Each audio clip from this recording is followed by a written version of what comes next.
All right, back with another Reaper tutorial, this time how to do volume evolutions, or like automated fader sort of kind of movements. And what I use this for mostly is a case like this, where I've recorded a guitar track and a piano track, amazing performances as always, but you can see in the middle of this piano track, I got distracted. I was looking at my phone or something like that, and I started playing quieter, right? And so what we want to do is basically not make the piano player come back in and replay it. We just want to make believe that he actually played that louder and the same level that he did on these other parts where it sounds good in the mix. So what we can do is well, first let's listen, right? So we'll listen to this and you can hear how the piano just gets way too quiet.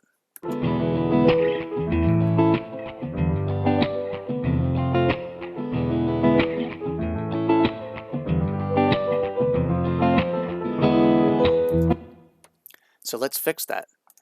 So if I close this up just to kind of get it out of the way, and then with that same track selected, the piano track, I hit V on my keyboard for Victor, it's going to open up this little secondary panel here.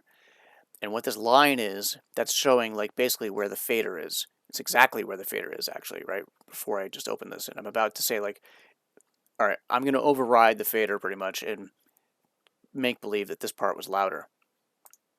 So if I zoom in on this quiet part, we can see like here's where it's good, and then it gets quiet, and then it gets loud again. So if I hit Shift on my keyboard, or probably Command on the Mac, maybe, I don't know, Command click, Shift click, but Shift click on Windows anyway. So I'll try to decide here like where I think I need to start moving up, and then where I need to start moving back down again. And so it looks like it's starting here, so I'll put an anchor point there. And I'm in snap mode right now, so it's going to force me to snap to these bar lines.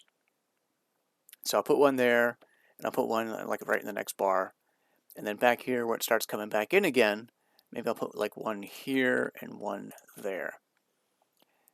And so what this allows me to do now is this line in the middle, and this is why you need 4 anchor points, because they're going to kind of rotate around. It's like building a bridge, right?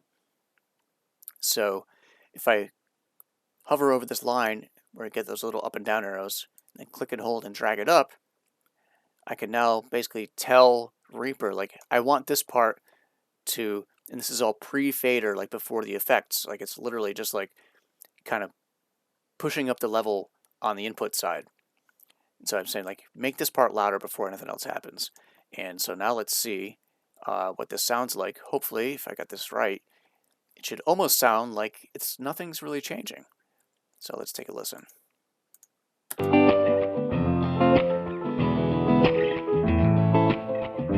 It's a little quiet. Let's put up a little more.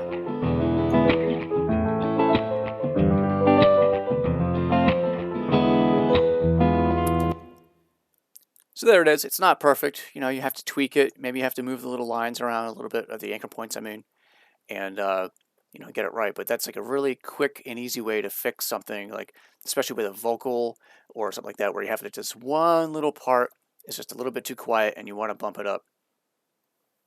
And the downside of this is like this. You kind of want to do this as like in the later stages of mixing, because once you start doing this, it gets more and more difficult to be like, all right, I want to change all the levels. You can do it if you can select like all the anchor points and try to move it around, but it gets a little touchy. So just watch out for that. But this is like a nice, quick, and easy way to solve a problem like this.